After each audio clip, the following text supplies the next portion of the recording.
योग साधना में चाहे तो आसन हो, चाहे प्राणायाम हो, प्रत्याहार हो,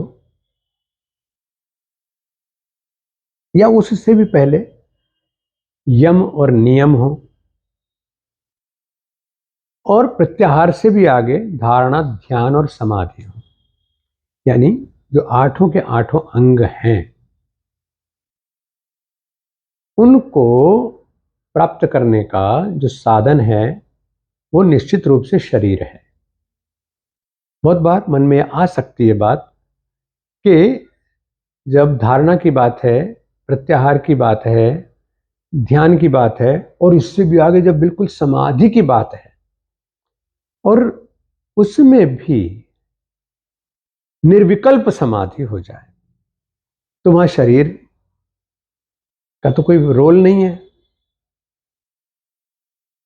है, क्योंकि रहते तो हम शरीर में ही हैं। हम घर में दौड़ भाग कूद फांद करते हैं, हम घर में अपना प्रेस करते हैं, सोने वाले कमरे में जाते हैं, भोजन वाले कमरे में जाते हैं, किचन में जाते हैं, फिर हम कुछ भी नहीं करते, देव स्थान पे आकर के और बिल्कुल एकांत होकर के ध्यानावस्थित हो जाते हैं। लेकिन घर तो है, उस घर में रह के हमें काम करना है। और जब हम इतर भी हो जाएं, यानी उससे परे भी चले जाएं, उसे परे समझ भी लें, तो भी त्यागने के लिए भी उसकी जरूरत है, वरना त्यागेंगे क्या? साधन है शरीर। योग सबसे बड़ा धर्म है, लौकिक धर्मों को पालन करने में भी और आध्यात्मिक धर्मों को पालन करने में भी हमारे शरीर की जरूरत होती है। इसलिए योग साधना में शरीर को नकारा नहीं गया, साधन को अच्छा बनाए। प्राय ये जिज्ञासा भी होती है कि प्रणाम है, तो प्रणाम में शरीर किस स्थिति में रहे वो भी एक नियम निर्धारण है। गुरु प्रणाम आसन की स्थिति अलग है, प्रणाम का जो सूक्ष्म व्यायाम है उसकी स्थिति अलग है, दंडवत प्रणाम की स्थिति अलग है, लंबवत प्रणाम की स्थिति अलग है, और साष्टांग प्रणाम की स्थिति अलग है। आज एक साधक ने बहुत अच्छा प्रश्न किया कि सूर्य नमस्कार जब लोग करते हैं तो वो तो स्टेप्स की बात करते हैं खाली, और उन स्टेप्स को 12 स्टेप लेने हैं तो वो हो जाता है, इट्स ए गुड एक्सरसाइज। मैंने कहा निश्चित रूप से सही है, बहुत अच्छा व्यायाम है, 12 स्टेप्स हैं, लेकिन वो व्यायाम की साधना है। जब सूर्य में हम ऊर्जा को जोड़ेंगे, जब हम स्वरों को जोड़ेंगे, जब हम ऊर्जा के को गति देंगे उसमें, तभी तो मोक्षायतन योग संस्थान ने भारत योग का परिचय देते हुए, योग गतियों का परिचय देते हुए सूर्य नमस्कार एज एन एक्सरसाइज नहीं बताया। क्योंकि भारत जो देश है हमारा, उसने जो योग दिया, इसलिए मैं उसको भारत योग कहता हूं, इंडियन योग नहीं कहता। इंडिया तो कल की बात है, जैसे अंग्रेजी आई, अंग्रेजियत आई, तो उन्होंने तो कुठाराघात किया ही हमारी सभ्यता पर, हमारी संस्कृति पर, हमारे शास्त्रों पर, हमारी साधना पद्धतियों पर, नष्ट किया उनको। तो मैं इंडियन योग को प्रमोटर नहीं हूं, और न मैं होना चाहिए। और दुनिया आज अगर देख रही है हमारी तरफ, तो वो इंडियन योग को नहीं देख रही है, वो भारत के योग को देख रही है, जो अनादिकाल से चला आ रहा है। तो जब भारत योग की स्थिति हम दे रहे हैं तो मैं उसी, जिसको नाम सूर्य नमस्कार दे दिया गया, मैं उसको स्पष्टतः समझा करके समझने के बाद बता रहा हूं कि ये ऊर्जा गति है। देह को ऊर्जावान बनाए रखने के लिए, अपने कर्मों को ऊर्जावान बनाए रखने के लिए, अपने भीतर के ऊर्जा चक्रों को जगाने के लिए, और हमारी जो ऊर्जा है सूर्य से मिलने वाली, सूर्य के स्वर और चंद्र स्वर के संयम के द्वारा, और या फिर प्राण को सुषुम्ना में प्रवाह करने के द्वारा नियंत्रित करके, तो इसका नाम, उसके लिए जो तरीका अपनाया गया शारीरिक क्रियाओं का और साथ में मंत्रों के रिश्ते को जोड़ करके वैदिक मंत्रों को उसमें सम्मिलित किया गया, सूर्य के 12 स्वरूपों को उसमें सम्मिलित किया गया, उन 12 स्वरूपों से उसका आवाहन किया गया। सूर्य स्वर में प्राण का प्रवाह करने के लिए हमारे स्टेप्स किस प्रकार होने चाहिए, वो 12 के 12 स्टेप्स उसको छुआ गया। उनमें भी फिर ध्यान हमारा किस स्थिति में किस चक्र पर हो, इसका अध्ययन किया गया। तब जाकर के ये पता चला कि ये ऊर्जा गति है, और इसमें हर गति में तन, मन और ध्यान, और साथ में स्वरों का भी ध्यान, यानी स्वरों को ध्यान में रखते हुए इस क्रिया में उतरना, तब जाकर के हमारी ऊर्जा गति पूरी होती है।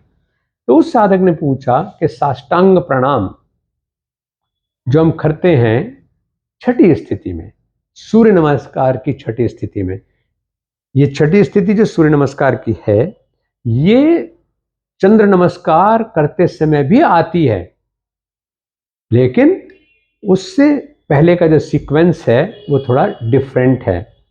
वहां पर जो राशियां हैं सूर्य की, उनसे उसका कोई लेना देना नहीं है। वहां पर 16 कलावतार चंद्रमा का मामला है। सूर्य की 12 राशियों से उसका संबंध नहीं। तो वहां पर वो स्थिति आते हुए भी आगे और पीछे की प्रक्रिया के कारण उसका शारीरिक स्वरूप तो वो देखने में हो सकता है, लेकिन उसका जो प्रभाव है वो बिल्कुल भिन्न होता है।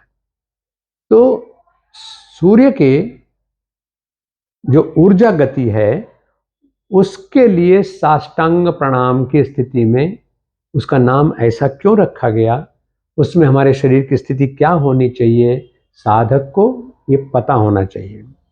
दिक्कत क्या होती है कि आप भारत योग के इन एपिसोड्स को देखते हैं, मैं खुश तब होऊंगा जब आप, या मेरी कोशिश सार्थक तब होगी जब आप उसको समझ करके और फिर अपने ऊपर उसका प्रयोग करें, उसको अपनाएं, और फिर आपका जो परिवर्तित स्वरूप है, चाहे वो ज्ञान के स्तर के मामले में है, आपके जो स्वास्थ्य है तन मन और आचरण का, उसके मामले में, तो वो एक परिवर्तित रूप दिखाई दे, आपके अंदर भारतीय योगी होने का स्वरूप परिलक्षित हो, तो लोग आपसे अपने आप सीखेंगे। लेकिन गलती हम क्या करते हैं, क्योंकि योग की क्लासेस हम लेते हैं, कुछ जगहों पर जाकर के सिखाते हैं, उसे सौभाग्य समझें या परिस्थिति। बहुत से लोगों का रोजगार योग है, मेरा रोजगार योग नहीं है। मैं अगर 10 कदम चल रहा हूं और चल रहा हूं, आपके लिए कुछ अनुभव लेकर के आता हूं, तो उसका कारण सिर्फ यह है कि योग मेरी साध है। और इस तरह से जो लोग नहीं कर रहे हैं, तो उसको समझ करके सुन करके फिर आगे उसको बांटना शुरू कर देते हैं। बांटना बुरी बात नहीं है। अगर बांटना बुरी बात होती तो मैं ही आपको क्यों देता। बड़े ऋषि हमारे, वो क्यों ग्रंथ रचते, क्यों वो अपने शिष्यों को विद्या हस्तांतरित करते। उन्होंने किया, इसलिए किया कि हम मर सकते हैं, ये देह मर सकती है, हमारा रूपांतरण हो जाएगा, लेकिन ये विद्या का हस्तांतरण होना चाहिए। मेरे काया और शरीर के अलग होने से पहले विद्या के सही स्वरूप का रूपांतरण हस्तांतरण सुपात्रों में हो जाए तो हम अगर सुपात्र बने तो ज़्यादा बेहतर है। अब इस चीज़ को मैं स्पष्ट किए देता हूँ कि साष्टांग प्रणाम जब हम करते हैं ऊर्जा गति में, जिसको शरीर के स्तर पर करने की वजह से हम सूर्य नमस्कार कह देते हैं, जिसे सूर्य नमस्कार शब्द जुड़ जाने मात्र की वजह से कई बार जो इतर आस्था के लोग हैं वो उसको उसमें अपने आप को उससे अलग भी बताना चाहते हैं। ऐसा होता नहीं है। गणित हिंदू के लिए भी गणित है, अंग्रेज के लिए भी गणित है, पढ़े लिखे के लिए भी गणित है, अनपढ़ के लिए भी गणित ही है। गणित गणित ही रहेगा, उसको समझना ही पड़ेगा। सूर्य का नाम आफताब आप रख लें, उससे सूर्य के गुण खत्म नहीं हो जाएंगे, वो ही रहेंगे। हम चंद्रमा को कुछ ही कह दें, चंद्रमा के गुण चंद्रमा वाले ही रहेंगे। तो इस तरह से इन विद्याओं का लाभ लेने के लिए सभी आज मैं प्रसन्न हूं, इसलिए कि विश्व हमारा परिवार है, ब्रह्मांड हमारा परिवार है, पूरी सृष्टि हमारा परिवार है। सब लोग श्रद्धा से भारतीय योग को सीखते हैं, समझते हैं, अपनाते भी हैं। कई बार अपने पूर्वाग्रहों के कारण उसे खुल करके नहीं अपना पाते या खुल करके नहीं कह पाते, या कहिए कि उस फोटो को अपने फ्रेम में लगाने की कोशिश करते हैं। कोई बात नहीं, फोटो तो मेरी ही होगी ना, उससे क्या फर्क पड़ता है। मेरी का मतलब मेरे योग की, भारत के योग की। तो जो जो दंडवत प्रणाम है, साष्टांग प्रणाम, दंडवत नहीं कह रहा हूं, साष्टांग प्रणाम। तो साष्टांग प्रणाम में हमें वो सूर्य नमस्कार की छठी स्थिति है, उसमें भ्रमित नहीं होना चाहिए। कई बार जो आज मुझे साथियों ने पूछा कि हमें ऐसा बताया गया किसी दूसरी प्रैक्टिस में अभ्यास करते हुए कि इसमें ठुड्डी लगानी चाहिए या इसमें कुछ और बताया। मैंने कहा मुझे उससे कोई लेना देना नहीं है, मुझे सिर्फ ये है कि क्या होना चाहिए वो मैं बताऊंगा, और वो अनुभूत है। क्यों होना चाहिए वो भी मैं अपने अनुभव के आधार पर समझा दूंगा। मैंने कहा प्रणाम में, साष्टांग प्रणाम में 8 अंग भूमि से छूने चाहिए। सबसे पहले पैर छूने चाहिए, यानी अगर आप जमीन पर नहीं होंगे तो आप साष्टांग प्रणाम करेंगे कैसे। तो दोनों पैर आपके जमीन पर हों, फिर उसके बाद दोनों हाथ आपके जमीन पर होने चाहिए, वो किए बिना भी आप प्रणाम नहीं कर सकते। तीसरी बात फिर ये कि दोनों घुटने जमीन पर होने चाहिए, दोनों पैर, दोनों हाथ, दोनों घुटने। उसके बाद आपका वक्ष जमीन पर होना चाहिए और वक्ष के बाद मस्तक जमीन पर होना चाहिए। यह है साष्टांग प्रणाम की स्थिति। ठुड्डी की जब बात आती है तो यह भ्रमित ना हो, क्योंकि ठुड्डी से कभी प्रणाम नहीं किया जाता है। किसी के सामने झुकने के लिए, नतमस्तक होने के लिए मस्तक का ही प्रयोग करना पड़ेगा। अगर मेरे मुस्लिम भाई भी परवरदिगार के सामने प्रणाम करते हैं तो भी वो इस धरती को ही पहले मस्तक लगाएंगे।